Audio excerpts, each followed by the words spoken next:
하나님 말씀 열왕기상 13장입니다. 13장 25절에서 34절까지 13장 25절에서 34절까지 하나님을 한 절씩 교독하기로 하겠습니다. 25절 하나님 말씀입니다. 지나가는 사람들이 길에 버린 시체와 그 시체 곁에 선 사자를 보고 그 늙은 선지자가 사는 성읍에 가서 말한지라. 그 사람을 길에서 데리고 돌아간 선지자가 듣고 말하되 이는 여호와의 말씀을 어긴 하나님의 사람이로다. 여호와께서 그에게 하신 말씀과 같이 여호와께서 그를 사자에게 넘기심에 사자가 그를 찢어 죽였도다 하고, 이에 그의 아들들에게 말하여 이르되 나를 위하여 나귀에 안장을 지우라. 그들이 안장을 지우매 그가 가서 본즉 그의 시체가 길에 버린 바 되었고 나귀와 사자는 그 시체 곁에 서 있는데 사자가 시체를 먹지도 아니하였고 나귀를 찢지도 아니하였더라. 늙은 선지자가 하나님의 사람의 시체를 들어 나귀에 실어 가지고 돌아와 자기 성읍으로 들어가서 슬피 울며 장사하되 곧 그의 시체를 자기의 묘실에 두고 오라 내 형제 하며 그를 위하여 슬피 우니라. 그 사람을 장사한 후에 그가 그 아들들에게 말하여 이르되 내가 죽거든 하나님의 사람을 장사한 묘실에 나를 장사하되 내 뼈를 그의 뼈 곁에 두라. 그가 여호와의 말씀으로 베델에 있는 제단을 향하고 또 사마리아 성읍들에 있는 모든 산당을 향하여 외쳐 말한 것이 반드시 이룰 것임이니라. 여로보암이 이힐 후에도 그 약한 길에서 떠나 돌이키지 아니하고 다시 일반 백성을 산당의 제사장으로 삼되 누구든지 자원하면 그 사람을 산당의 제사장으로 삼았으므로 이 일이 여로보암 집의 죄가 되어 그 집이 위에서 끊어져 멸망하게 되니라. 아멘.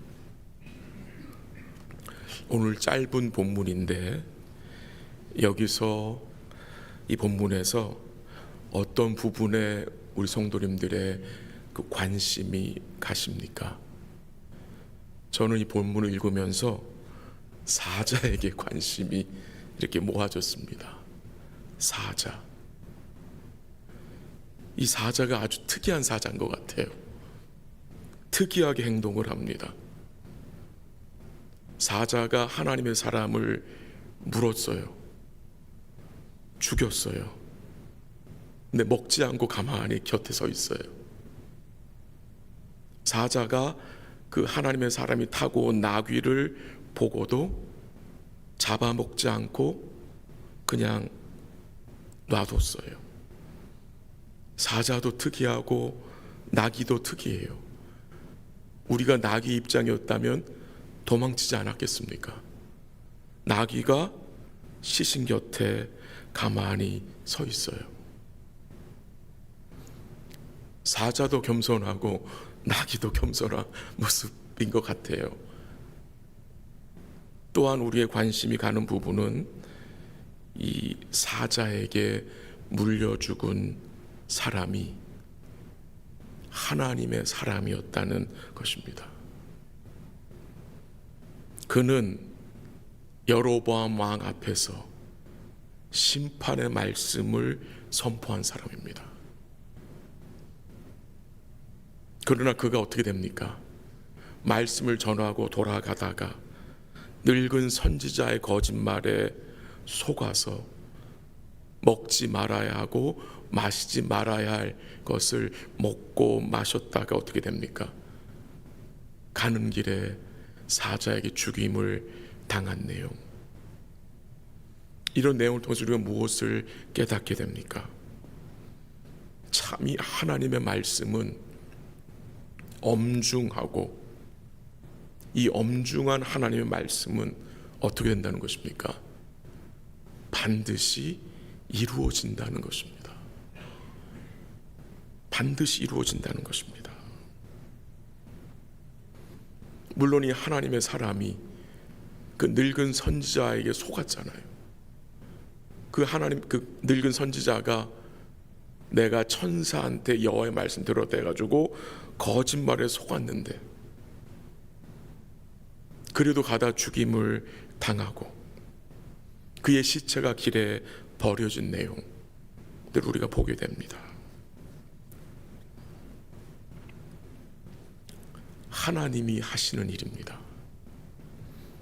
이 하나님의 사람이 죽은 거 참 이해가 안 되잖아요. 진짜 죽어야 할 자는 다른 자인데. 25절에 보면은, 한번 25절 다시 읽어볼까요?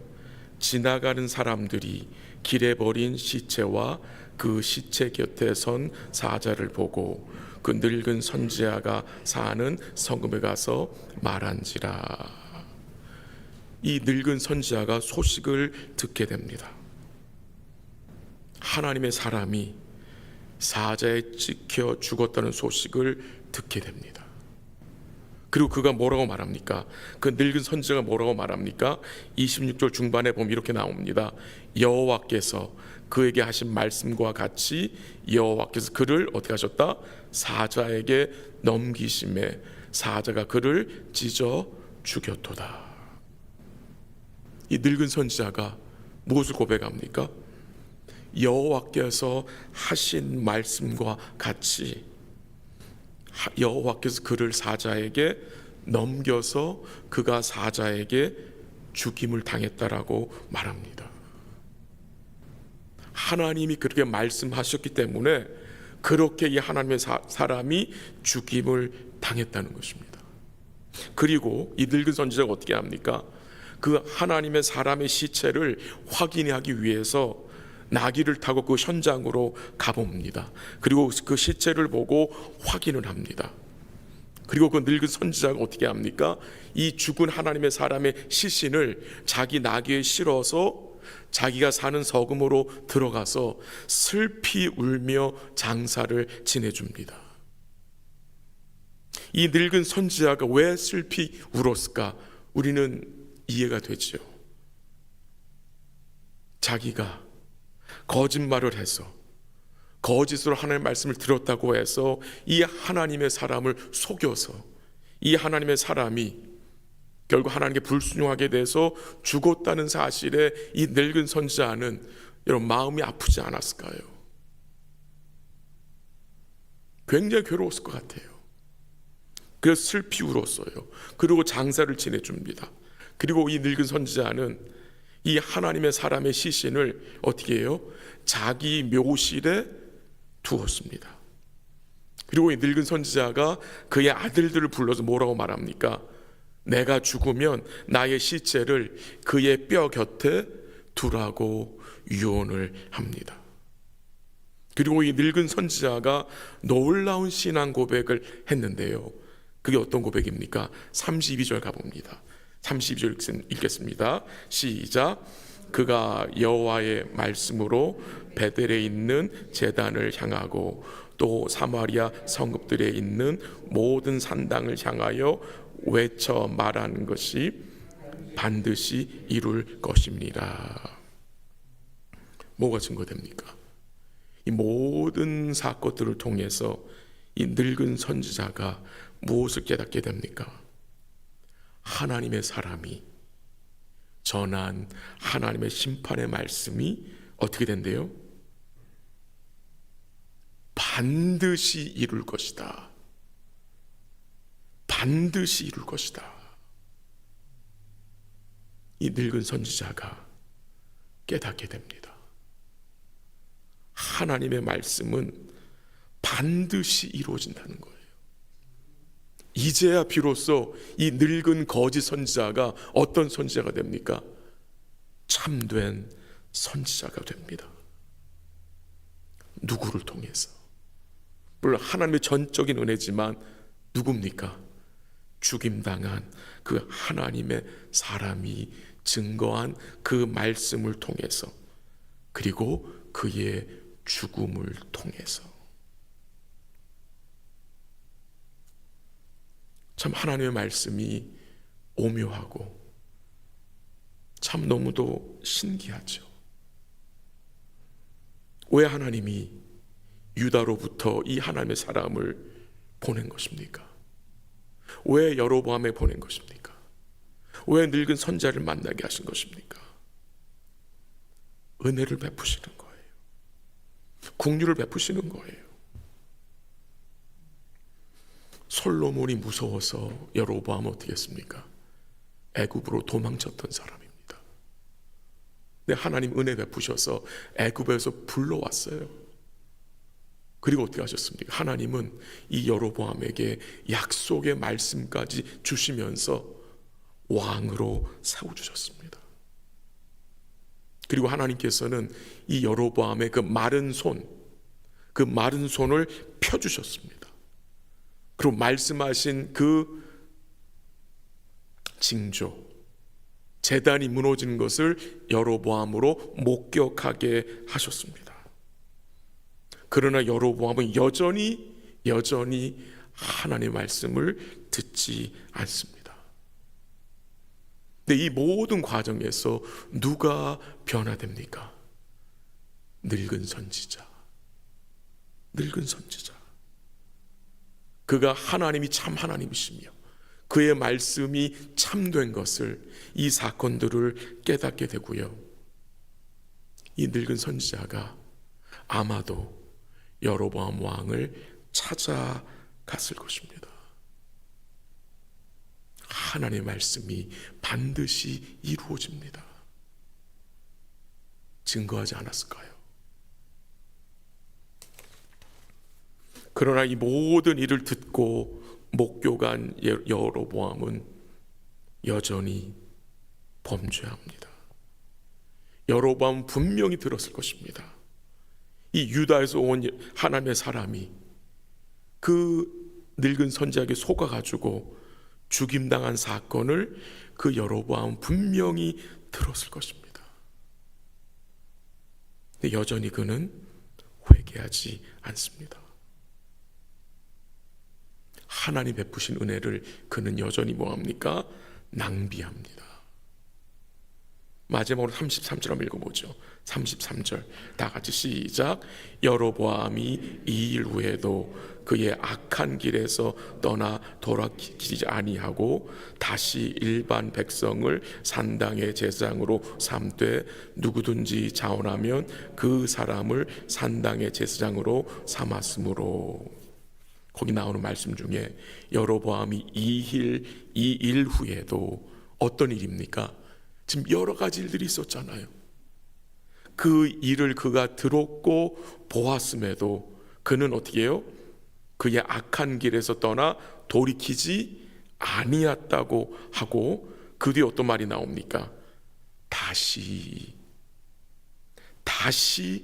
범죄했다는 것입니다. 다시 일반 백성을 산당의 제사장으로 삼았다는 것입니다. 이 일이 있었음에도 불구하고 그는 다시 범죄했다는 것입니다. 말씀을 정리합니다. 우리 주님 어떤 주님입니까? 우리를 찾아오시는 주님, 말씀으로 우리를 찾아오시는 주님이십니다. 은혜를 베푸시는 주님이십니다. 그 주님께서 우리에게 뭘 알게 하셨습니까? 하나님의 말씀을 참되고 그 말씀은 이루어지고 그 말씀의 은혜를 우리로 알게 하셔서 우리로 주님을 믿게 하셨고 우리로 다윗의 길을 행하게 하시고 계시는 주님 아닙니까? 근데 원래 여러분 제가 어떤 자였습니까? 여로보암 같은 자였습니다. 늙은 선지자 같은 자였습니다. 악한 길에서 돌이키려고 하던 자들이 아니었습니다. 근데 이런 자들에게 하나님의 은혜를 베푸셔서 그 여로보암의 길에서 돌이키게 하시고, 우리 주님의 그 대속의 은혜와 그 성령의 강권적인 역사를 통해서 우리로 그 길을 떠나게 하시고 우리로 다윗의 길로 행하게 하시는 그 은혜를 오늘도 기억하시고, 여전히 이 길로 행하는 그 과정에서 주님 뭐 하십니까? 은혜를 베푸십니다. 말씀을 보내십니다. 성령께서 우리를 도우셔서 오늘도 우리의 마음이 주께로 향하게 하시고, 오늘도 사랑하는 모든 성도들이 주의 말씀을 따라가는, 주와 동행하는 복된 날 되시기를 주의 이름으로 간절히 기도합니다. 한번 같이 기도하겠습니다. 하나님, 감사합니다. 여로보암과 같은 자였고 이 늙은 선자 같은 자였지만 우리를 버리지 않으시고 말씀으로 찾아오시고 말씀 가운데 주의 은혜 알게 하시고 믿게 하셔서 악한 길을 떠나게 하시고 다윗의 길로, 믿음의 길로 행하게 하시는 그 주의 은혜를 감사합니다. 여전히 우리가 넘어질 때 있고 주저앉을 때도 있고 실망하며 낙심할 때도 있지만 다시 우리를 붙드셔서 일으켜 세우시고 말씀의 은혜를 베푸시는 그 신실하신 주의 은혜를 우리가 오늘도 기억하고, 오늘도 우리의 중심이 주를 향하기를 기도하고, 오늘도 주님 의지하고 말씀 가운데 주와 동행하는 복된 날 될 수 있도록 인도하여 주시옵소서. 오늘도 우리 마음대로 행하지 않도록 우리의 마음을 지켜주시고 주인 되신 우리 주님과 그의 말씀을 기억하고 따라갈 수 있도록 성령께서 우리의 마음을 주관하여 주시옵소서.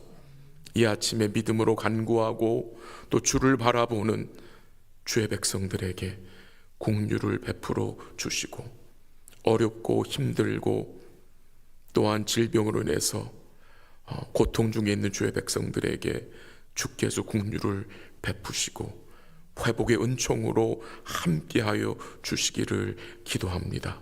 우리 사랑하는 모든 성도들, 또 언약의 자녀들, 우리 성도들이 하고 있는 모든 일 가운데 주께서 선한 길로 인도하시고 하나님의 영광이 되는 복된 일 될 수 있도록 도와주시옵소서.